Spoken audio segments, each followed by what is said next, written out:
Hey Raghunath, tell everyone about our Patreon community. Sure, Kaustubha. The Wisdom of the Sages Patreon community is an incredible online yoga resource. If you like the type of yoga wisdom and culture we share on the show, then our Patreon community is a great next step. This is a listener-supported podcast, and any level of sponsorship will unlock a wide range of live and archived classes, talks, and even workshops. Raghunath teaches, I teach, and we have a host of other excellent teachers on topics ranging from yoga philosophy, asana classes, storytelling, Ayurveda, kirtan, cooking, meditation, and a lot more. We even have an incredible online Bhakti 12-step recovery group. So if you want to check it out, go to patreon.com/wisdom of the sages. All right, let's get it on. Om Namo Bhagavate Vasudevaya. Om Namo Bhagavate Vasudevaya. Om Namo Bhagavate Vasudevaya.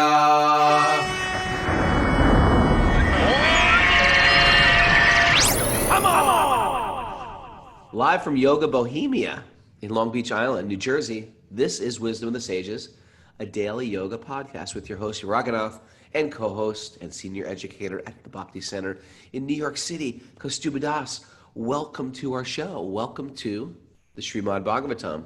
Srimad Bhagavatam is a study of ancient yoga literature, and as ancient as it is, it's approximately 5,000 years old. As ancient as it is, it's very, very relevant and useful in how to apply wisdom to your life. And that's why we love it. And that's why there's a bunch of people here this morning listening live, because we're all slightly addicted to this. And we've created this incredible community, as well as thousands who listen every day. So if you like the idea, if you're going to your yoga class and you like your yoga class, well, this is the actual foundation of it. And let's face it, life is short, and I want to upgrade my life. That's why I'm here. Kaustubha, how are you? Doing all right. What day is it? It's Friday. Okay, Friday. You know what's going to happen today? I think. The pandemic's going to be over. There's going to be world peace. No. What? We're going to complete the first canto of the Srimad Bhagavatam after 7.5 months. Oh, wow. Assuming you don't go off on a tangent about shape-shifting aliens or something like that.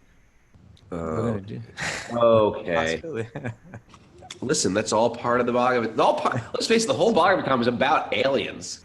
It's about other people visiting our planet, sometimes even mating with humans. I shouldn't have even gotten you started now. It's the Bhagavatam, man. The Bhagavatam. They just didn't call them UFOs because they knew what they were. They weren't unidentified. They actually identified FOs. They actually knew what they were. But beings from higher planets, I mean, we talk about, what do you think Ganesh is? You think Ganesh lives in... I shouldn't even mention it. We're not going to, you know what? We're not going to complete the first canto of Bhagavatam today. You think Ganesh is just going to be walking down the street? He's from another planet. They're actual planets. Good point. I appreciate your point. All right. You know what? You know what I wanted to read today? The Srimad Bhagavatam. What? Yeah, that. Other stuff. But also that in the mail yesterday, opened up my mailbox, got an envelope in there. I received a card from this young lady, relatively young lady who passed away just a few days ago, Shyamali. You're kidding. Nope. That's so weird. Well, she was, I think anyone that supported... The lady that we were just talking about just passed away. Yeah. Sent us a card before she passed away. Well, she sent me a card. No. It didn't say Raghunath and Kaustubha for all that you do. It was like, please keep this guy in line, Kaustubha. Please keep him in line. Keep a short leash. That was, yeah. No, I think anyone that offered any even small kind of support to their family, they were sending a card to. I assume that's how I got on the mailing list. But so it was a card that was sent out, to a lot of people. But could I read that? Do you mind if I read that? Sure, please. And you know, it's interesting because we're going to read a commentary today where Srila Prabhupada says, and I quote, "The duration of life is immaterial, but the duty of a dying person is very important." The duration of life is immaterial, but So the length of one's life is not so important, but what we do with this life but is what you important. do, and everyone is someone who's dying. So here's what she wrote. I She wrote, like it a lot. yeah. She wrote, "Dear friends and family, dear friends, family, and well-wishers. Thank you." And just, you know, you have to think about it. This is written, you know, a few days before she passes away, maybe a day before she passes away. And just consider where her mind is at, where, you know, anyway, just every sentence is, I find really, really interesting. "Thank you all for your loving prayers and support throughout my life, and especially now as I'm preparing to depart from this material body. I love you all very much. In Krishna consciousness, we understand that the body is temporary, but that the soul is eternal. By spiritual understanding, we are able to see Krishna's guiding hand and to know that he is holding us closely through each of our journeys. Although this has been a shorter life for me than expected, it has been immeasurably full in sweet memories of service and association with each of you. Looking back on all of the eternal blessings that I've received in this life, I am overwhelmed with gratitude and appreciation." Right? When I read that, it reminds me of Guna Maharaj. Guna Maharaj, right? I'm dying, and where's my head at? Where's my heart at? It's just full of love and appreciation, you know? Looking back at all of the eternal blessings that I've received in this life, I'm overwhelmed with gratitude and appreciation. I was able to grow up in a very loving environment in the San Diego New Govardhan Hare Krishna community. San Diego. Yeah. Oh, that's where she was from. She's from San Diego. And have my first memories be within the temple of Sri Sri Radha Giridhari, the Radha Krishna temple there, surrounded by their loving devotees. I will always cherish how much fun it was to be part of the devotional dramas, kirtans, and amazing festivals. It shows you the importance of the spiritual culture, right? You know what? I will say Bhakti yoga is very, very kid friendly. And but not only kid friendly, right? But it's something that stayed with her entire life, that what she experienced as a kid. It was her spiritual experience wasn't dry, boring, tedious, torturous. It was full of love and beauty and creativity and you know, so she had all these beautiful, you know, just we've read in previous days how people that had no particular yogic practice could recognize all these beautiful qualities and amazing qualities in her, her peace, her contentment, her kindness, her dedication to always being a force of good in the world. And it's coming from this background that she grew up in. She's sharing right here. And there was a background that was full of beauty and creativity. You know, I will always cherish how much fun it was to be part of the devotional dramas, kirtans, and amazing festivals. The most pivotal moment in this life, and this is the pivotal moment that, you know, I'm just seeing this all because we're coming to the point where Maharaj Pariksit, who's about to die, is about to meet Sukadeva Goswami. Today we'll read. And so she says, the most pivotal moment in this life was my first meeting with my spiritual master, His Holiness Indradyumna Swami.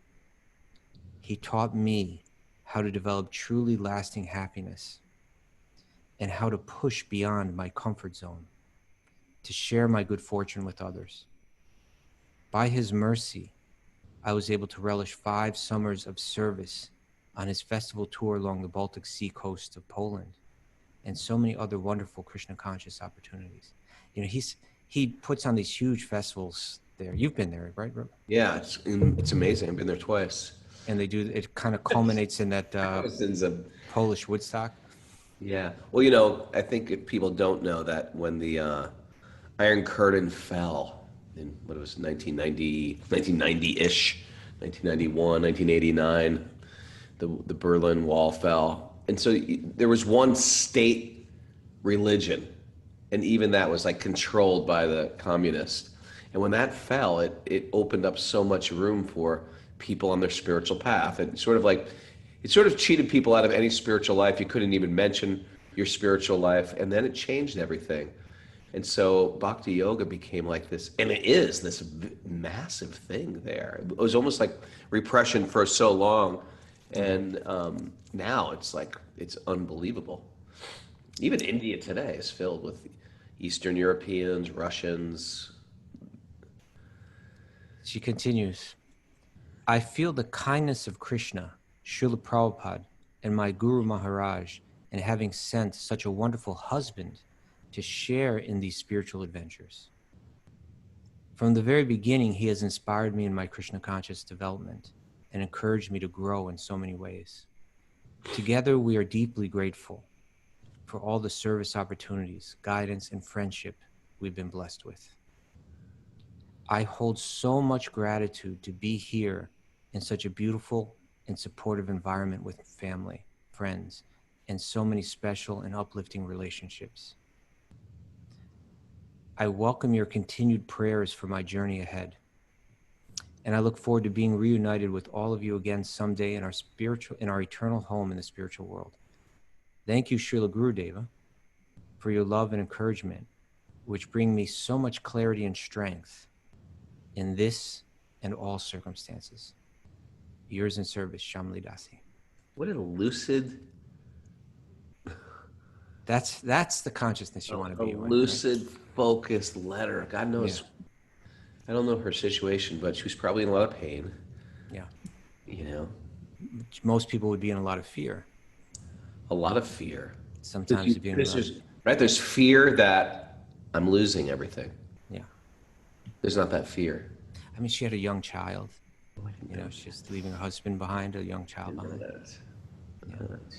But she knows that there's a community there, a community that has the values and the insights that made her who she was, and that she's confident, obviously she's confident that her family left behind will also thrive in that community and achieve the same goal that she's achieving. All right, I'm going to give the cat and the mouse analogy now. Okay. They say that death comes like a cat. Death comes like a cat for everybody. But when you're grossly absorbed in material life, that means I'm attached to my family is part of me. My car is part of me. My home, my property is part of me. It's part of my identity. When death comes, it's like a cat that grabs a mouse right on the neck. So imagine being that mouse, right? You ever see a cat catch a mouse? It's like such a fearful condition. The mouse is thinking, this is it. This is it. This is like my greatest fear. I feared this my entire life, that cat. He's always walking around. This time he's finally got me. But they say one who's practicing spiritual life, death comes in the form of a cat, but you're like a kitten. So the kitten or the spiritualist, they've been practicing that this family, I love them, but I don't own them. This home, I love it, but it's not mine. I can lose it at any moment. All the things of this world, all the people of this world that I'm even connected with, I have no real enemies in this world. People are just going through different types of confusion. I'm wrapped up in my ego. Nothing is actually mine. There's nothing here to possess. I'm just here to give love. When they see the world as that, when the cat of death comes and grabs the kitten, how does a kitten feel when the mother cat grabs it by the neck? It feels contained. It feels loved. It feels cared for. It doesn't feel like it's lost anything because it's cultivated the attitude that nothing's mine anyway. And so when you see these people, and that's why hearing these stories of people leaving their life, like Shyamali and Maharaj Prickett, which we're about to read, is not such like they're not sad stories. They're sort of glorious stories. They're like inspirational stories of how to live and the art of how to die. There's so many good stories of people, great souls leaving their body, both in ancient times, like from the Bhagavatam, and in like a contemporary world of people leaving their body. And it's actually inspirational because like Shyamali wrote, she was very lucid, she's like giving instructions on her deathbed for us. Right. So let's take it back to let's take a deep origins, the teachings, where she got it from. All right, I'm going to move you over to another part of the screen, sir. All right. I'm a little discombobulated. We're on text 19. Let's see. I think we're on 23. Yeah. 23, yeah. Okay.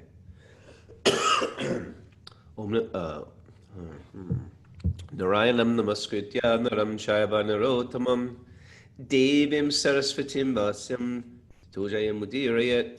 Before reciting the Srimad Bhagavatam, which is the very means of conquest, one should offer respectful obeisances to the personality of Godhead Narayan, unto Narayan Rishi, the supermost human being, unto Mother Saraswati, the goddess of learning, and to Srila Vyasadeva, the author.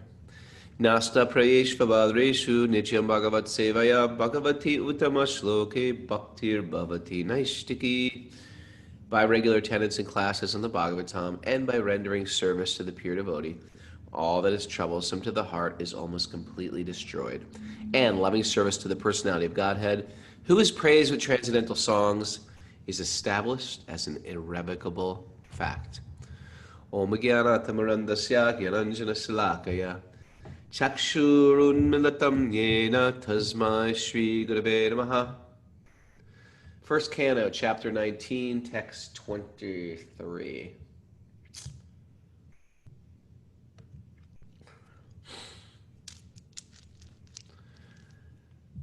We're all here to figure out why we're all here.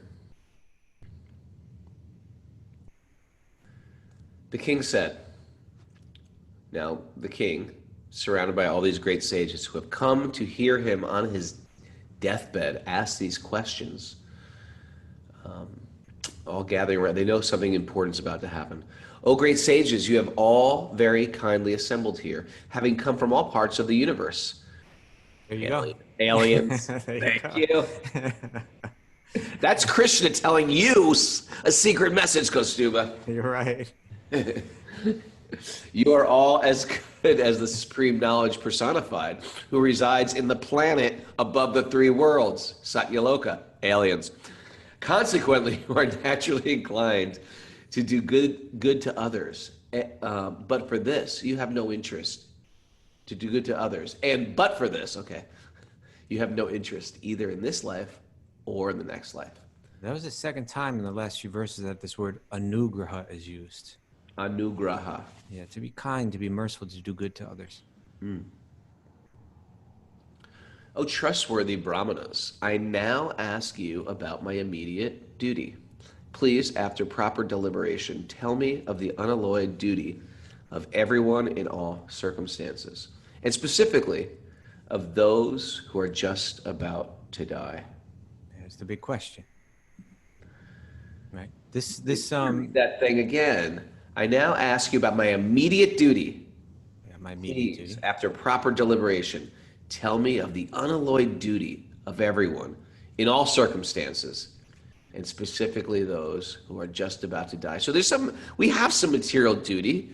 Katie has the yoga studio. Mara's got the massive cooking, catering business. You're a teacher. But what is the ultimate duty that everybody has to do? And this is that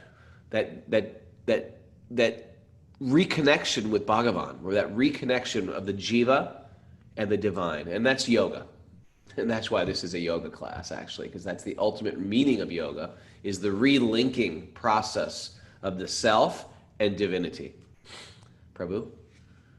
Let's read the commentary. In this verse, the king has placed two questions before the learned sages. He's going to repeat these questions in a couple minutes because Sukadeva Goswami is going to walk in. Yeah. In this verse, the king has placed two questions before the learned sages. The first question is, what is the duty of everyone in all circumstances? And the second question is, what is the specific duty of one who is to die very shortly? Of the two, the question relating to the dying man is most important, because everyone is a dying man, either very shortly or after 100 years. The duration of life is immaterial, but the duty of a dying person is very important. Yeah. Right? Maharaj Pariksit placed these two questions before Sukadeva Goswami also on his arrival, and practically the whole Srimad Bhagavatam, beginning from the second canto, which will probably be beginning next Monday, up to the last, the 12th canto, deals with these two questions. The conclusion arrived at thereof is the answer to the questions, is that devotional service, bhakti, of the Lord Sri Krishna, as it is confirmed by the Lord himself in the last phases of Bhagavad Gita, if you read the last verses of the 18th chapter, is the last word in relation to everyone's permanent duty in life. So in other words, what is someone who's about to die meant to do? Ultimately, is to reconnect through bhakti.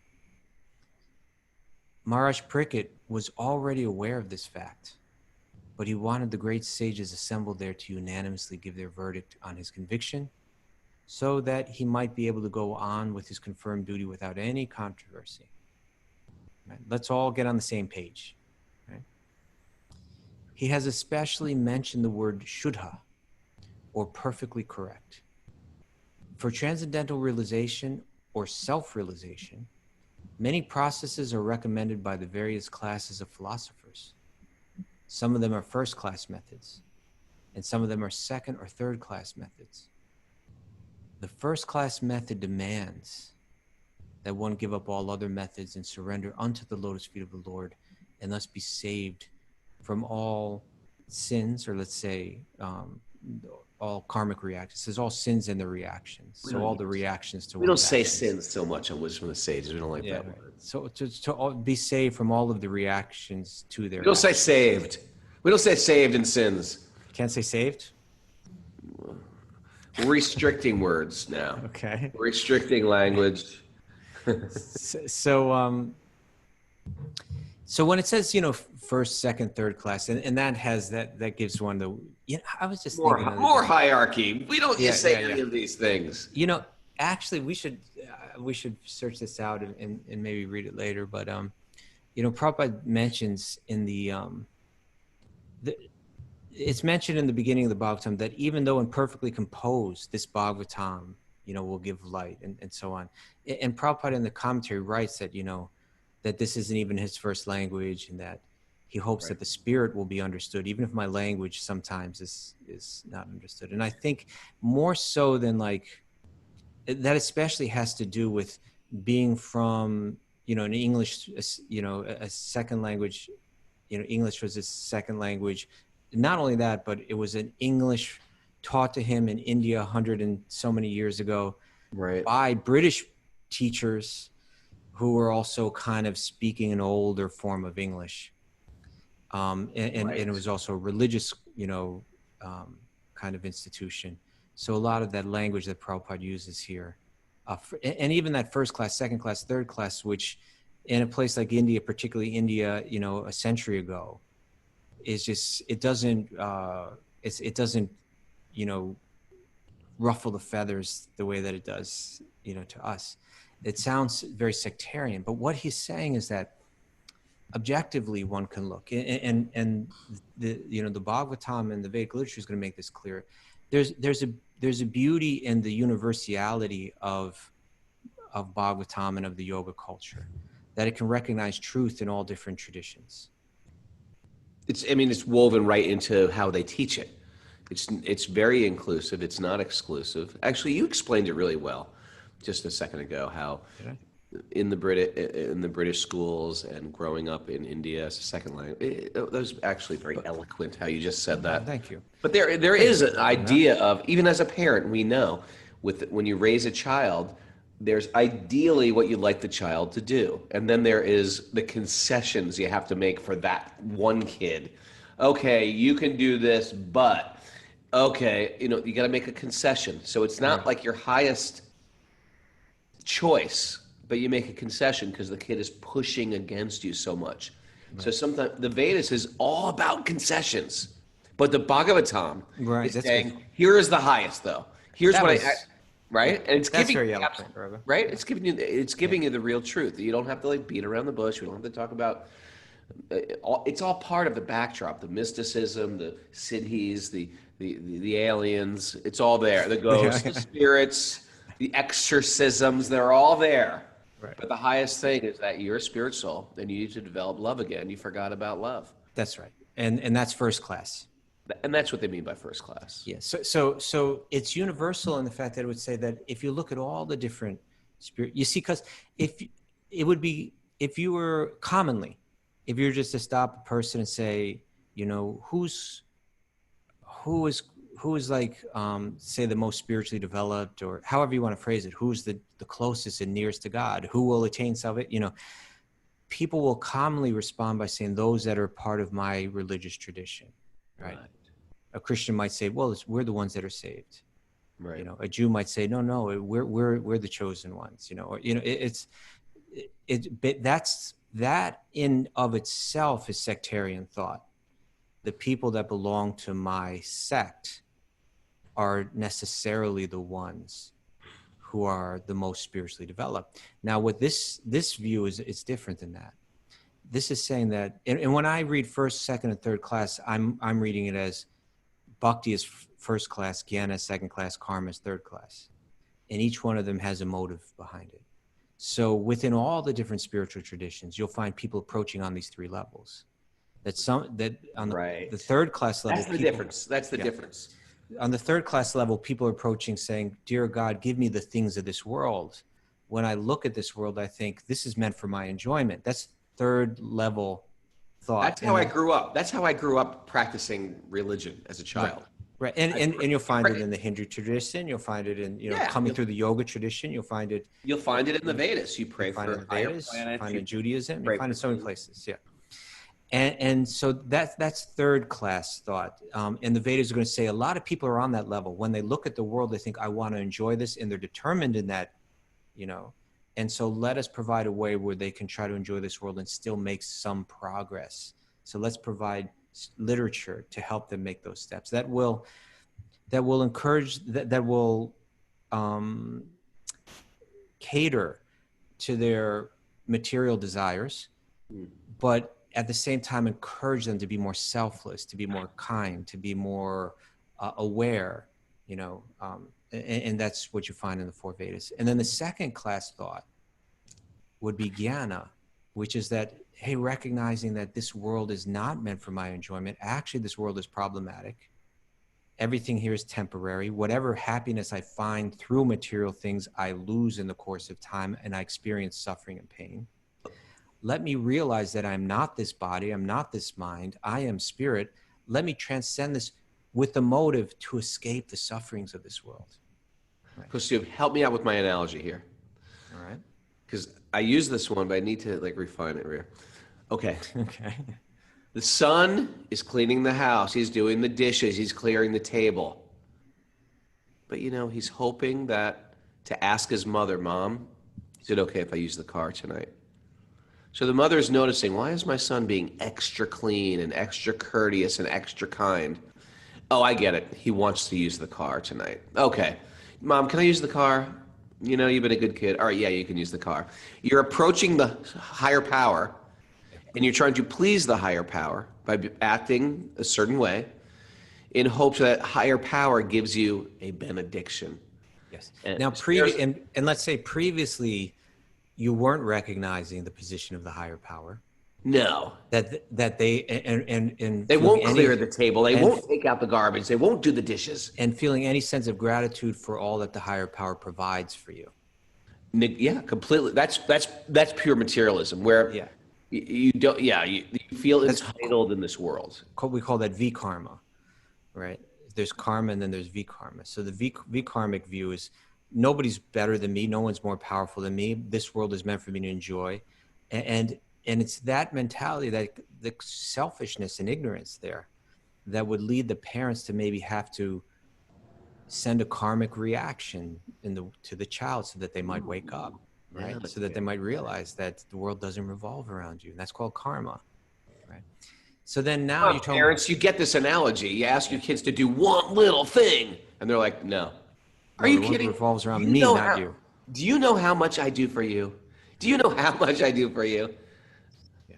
So that's the karmic. The Gyanic one, I don't know how well that fits into Again, fit into that one. I can't, but the Bhakti one fits in quite well. yeah, I'm going to clean the house. I'm going to do this. Yeah, of course I'm going to do this. Yeah, I'm already going to do it anyway.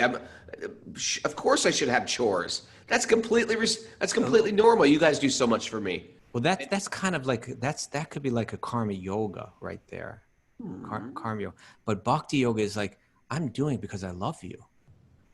I just have nothing but a heart full of gratitude and love for you. If it pleases you, then I'm pleased to do this. That's called Bhakti. The micro and the macro. It's the same thing, Kaustubh. And in that state of consciousness, the love that the parent feels for the child is experienced fully without any obstacle by the child. And the love that the child feels for the parent, that opens up the flow of the experience of love. Without it, these other motives, the motive to enjoy the things of this world or the motive to escape the sufferings of this world, are not going to open the door, open the channel of love to flow in both directions. Bhakti, the first class understanding, it enables the flow of divine, which is our very nature, which is our very dharma, which is our very essence. Those into UFOs, metaphysical things, mystical things, hear me out here. This is why they say a person with pure bhakti has all mystic powers. Why? Because the kid that's always doing everything out of love, if for some reason they say, oh, it'd be great to have a car to go downtown today, the 17-year-old kid says that. The mom just says, oh, just take my car. The mom, there's so much trust in giving and so much desire to want to reciprocate with the bhakta, or with the child in this case, that all the child has to do is desire. And then there's instant reciprocation. That's where we get this whole idea of the mercy of the guru. We want the mercy of the guru. Why? Because the guru is so connected. All they have to do is desire your evolution, and you evolve. Right. Because Bhagavan, or God, or the mother in the analogy, wants to completely satisfy that child. I mean, I know this from being a parent. When the kid acts so good, it's just like you want to give them. You want to give more. Right. Gratitude makes you want to give more, and ingratitude makes you want to take away what you've given.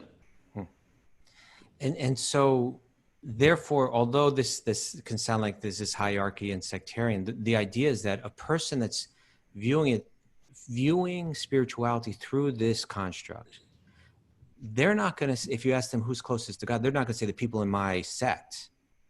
They're going to say the person with the first class motive in their spiritual life.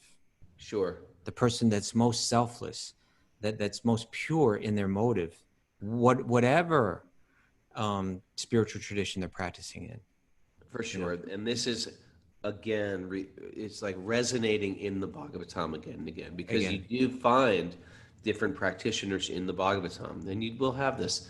But it's nice to understand that there could be people approaching divinity in a Christian tradition, in a mood of bhakti, in a mood of gyan, in a mood of karma. And the more you hear about it, the more you start to like, oh, wait a second, what are my motives? I have to check in with my motives. Oh, I'm going through some great distress. What is going to be my reaction to that great distress? And it puts you, oh, I wanted some material result. I'm upset because I'm spiritual and this is happening to me. Just look at my crooked thinking. Yeah, so a lot, the bhakti is defined in the Bhakti Rasamrita Sindhu by Rupa Goswami's Anyabhilashita Shunyam Jnana Karma Jnanavritam, that it's shunyam, it's devoid of the motivations behind karma, the things of this world, or jnana, escaping the sufferings of this world. And it's purely motivated by love. Okay, why don't we move along and we will finish this chapter today, and this canto today. All right. At that moment, text 25. Here it goes. At that moment, there appeared. This is it. the powerful son of Vyasadeva, who traveled all over the earth, disinterested and satisfied with himself. He did not manifest any symptoms of belonging to any social order or status of life. He was surrounded with women and children, and he dressed as if others had neglected him. So he's so transcendental. It says that he's satisfied with himself. That means, in other words, there's no external thing. It says he's disinterested and satisfied with himself. There's nothing external that he's interested in. I need something external to be happy. And satisfied with himself means he's Atmarama. He's satisfied. You know, his true nature, which is bliss, he's experiencing it at every moment, and therefore it's not. We enter into the different. It says there's no symptom of him belonging to any social order. We adopt the different social orders according to our psychology in order to serve as a type of remedy for what we are lacking in our understanding. But his understanding is already complete. So none of this is necessary for him. So he's just wandering we call this avaduta, right? He's beyond all the different rules and regulations. He's already it should be understood also, the Vaishnava tradition has this as well. It's even though we have like a Brahman initiation, the idea that Prabhupada's guru was teaching, like, once you are Vaishnava, you're automatically a Brahmin. And in India, we can get caught into these castes. But the Vaishnava is above caste. It's above this concept of Brahman. Because we understand, because we're getting trained to understand what is Brahman. That is what a Brahmana means. You understand Brahman. And you do that through your activities and your behaviors. But ultimately, we're not of this world. We're not of this body. We're not of any caste. And that is, again, the message pushed and pushed again. And I was just hearing how Bhaktisiddhanta, Prabhupada's guru, made people who were getting into his institution give up their Brahmin thread. And then he would give it back up to them, so, which is a very difficult thing to do, because in India, it's a very important thing of your identity. You get it when you're 8 years old. You go through a special rituals. It's like a bar mitzvah. But you give it up to get rid of that material identification. And then you re-enter it as a Vaishnava Brahman, right, which is different. We are not of the Hindu caste system. We are not of any hierarchy. We are actually above it all. If I have some type of position in the material world, that is a position of the material world, and it's not us. It is a suit of clothing. It's a rented vehicle, but it's got nothing to do with us. And again, this is the real essence of what Bhagavatam pushes, places forward, as opposed to even the Vedic teachings. They can be useful, like in anything. Who's going to run the corporation? Who's going to be the vice president? Who's going to be a worker in the corporation? They're all material designations. So he's beyond this material designation. He's so beyond it that he's just walking as if neglected. What does that mean? That's sort of like what we would consider sort of like, who's neglected? Like a homeless guy walking with his hair might be matted. He might have a torn cloth. The thing I don't get here is why is he surrounded with women and children? They're fascinated by him. They can feel he's special. Okay. I don't get. Ever see that picture of like baby Jesus walking? Ever see the picture and all these other people are walking around him and a cow is walking? And I don't think I've seen that one. That's what it reminds me of. Okay. Text 26. The son of Vyasadeva, only 16 years old. His legs and hands and thighs and arms and shoulders, forehead, and other parts of his body were all delicately formed. Put up your hand, Kaustubha. Serious. Just put your hand up. Back of your hand. No, the back of your hand so we can all see it. Look how delicate. I've always noticed about you have a very delicate hand. Oh. Well, I use Dove every day. No, Mara, next time anybody here sees Kaustubha's hands, notice how delicate they are. So you have these qualities too. His eyes were formed very beautifully wide, and his nose and ears were highly raised. He had a very attractive face, and his neck was well formed and beautiful, like a conch shell. I've seen people with that conch shell neck before. What does that mean? Conch It shell. means the neck is a little chubby and it's got like, just like a conch shell has that line going around it. It means like there's kind of like a little, it's not like exactly like a six pack, but like the neck has a line, like a fold, you could say, or whatever. Mary, you think I got a conch shell neck or like a jellyfish neck? What do you think? Some other crustacean neck. All right. His collarbone was fleshy, his chest broad and thick, and his navel deep. Huh, he's got an innie. I've got an outie. His navel deep and his abdomen beautifully striped. Maybe that means like a six-pack. That's something like that. Yeah, I don't see him as like super ripped or anything, but somehow all his features are very beautiful. He was perhaps gluten-free. His arms were long and curly hair was strewn all over his beautiful face. He was naked, and the hue of his body reflected that of Lord Krishna. He was blackish and very beautiful due to his youth. Because of the glamour of his body and his attractive smiles, he was pleasing to women. Though he tried to cover his natural glories, the great sages present there were all expert in the art of physiognomy, and so they honored him by rising from their seats.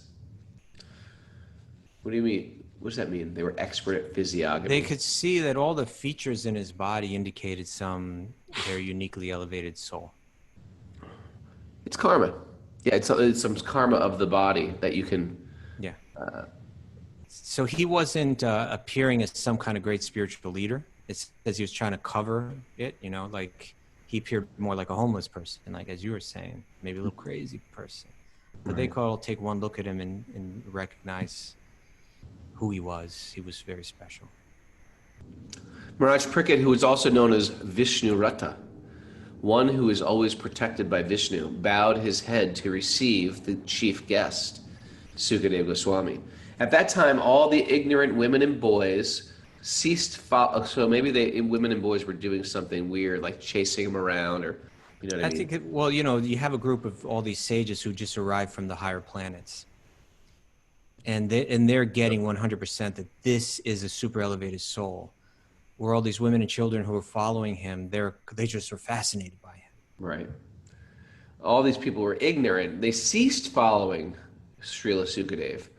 Receiving respect from all, Sukadeva Goswami took his exalted seat. Sukadeva Goswami was then surrounded by saintly sages and demigods, just as the moon is surrounded by stars, planets, and other heavenly bodies. His presence was gorgeous, and he was respected by all. The sage, Sri Sukadeva Goswami, sat perfectly pacified, intelligent, and ready to answer any question without hesitation. The great devotee Maharaj Parikshit approached him, offered his respects by bowing down before him, and politely inquired with sweet words and folded hands. The fortunate King Parikshit said, "O Brahmana, by your mercy only you have sanctified us, making us like unto places of pilgrimage, all by your presence here as my guest. By your mercy, we are but unworthy royalty, and we become eligible to serve the devotee." By your mercy, we, who are but unworthy royalty, there we go, become eligible to serve the devotee. He's immediately, it's so nice in Vedic culture, and I've learned this just by associating with great souls, that before you start to speak, you immediately start to appreciate and to glorify. And also, you put yourself in a position of hearing, meaning he's saying, okay, here I am, and everybody knows I'm the emperor, but I am actually the unworthy royalty, and you've given me this opportunity to become eligible to serve the devotee. He just wants to make it very clear, no matter what is going on externally with me, I'm here to serve you. It's actually quite beautiful, isn't it?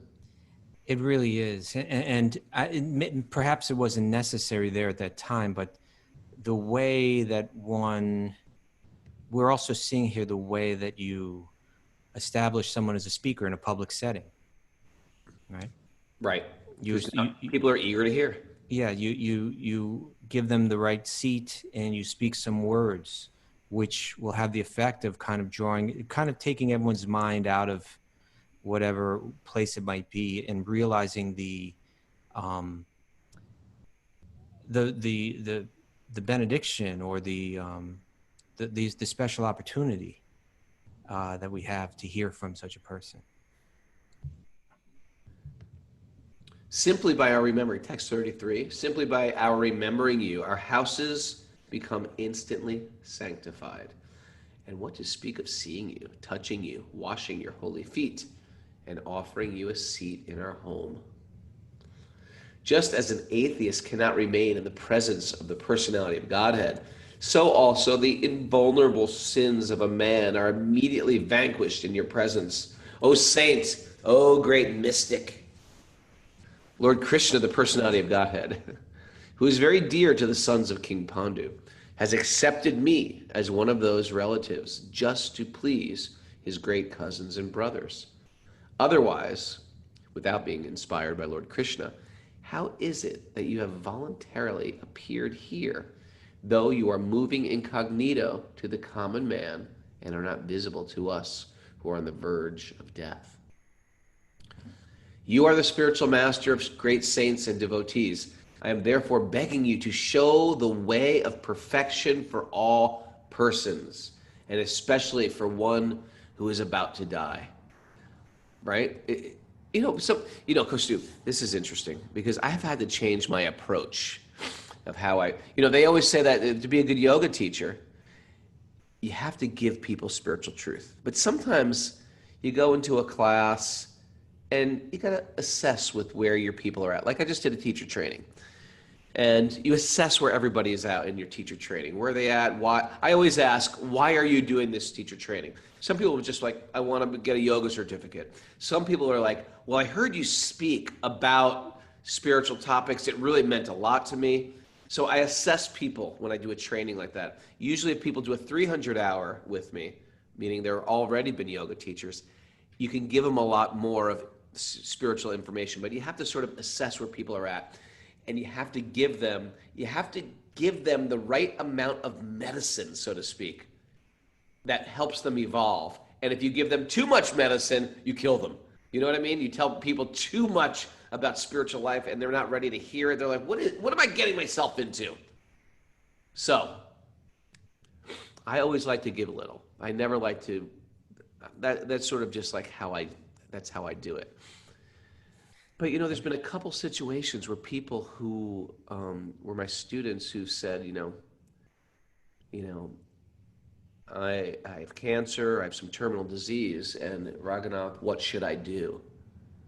And instead of giving them everything, I'm sort of like, well, I don't want to be pushy, and I don't give the whole thing. And I feel like I've cheated people. And so I've changed my ways. And I've changed my ways. Now if people are in this position where they're very sincere, they're asked, I go right to this Bhagavatam stuff. And I think it's part of becoming an expert parent, teacher, friend, yoga teacher is knowing how much to give. And if you don't give anything, they don't go anywhere. You just get a bunch of people doing up dog, down dog, jump back, good job. But we have to imbibe this truth and figure out how to explain it to all different types of people. We're basically trying to build a bridge for them. And the bridge is like,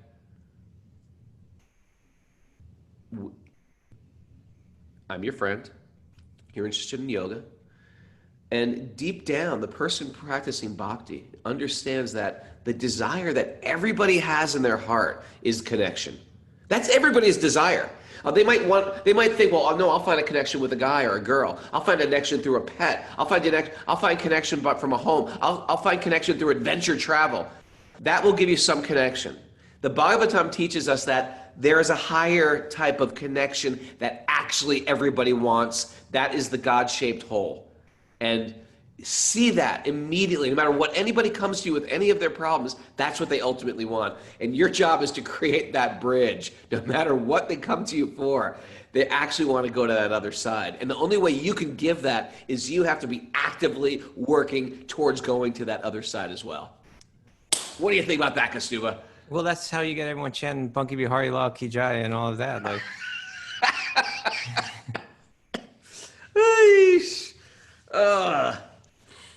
Ultimately, everybody, what did I wrote it down yesterday? Ultimately, we're all here to figure out why we're all here. We're all here for that, to figure out why we're all here. And the Bhagavatam is giving you that direct bridge straight. What you're discussing is actually, you know, kind of how the whole Bhagavatam gets kicked off, is that Vyasadeva is feeling incomplete. He doesn't know why. And he figures out it's because I haven't been giving, like you just said, I feel like I've been cheating people. I haven't been giving people everything. And so in the Bhagavatam, he gives it all.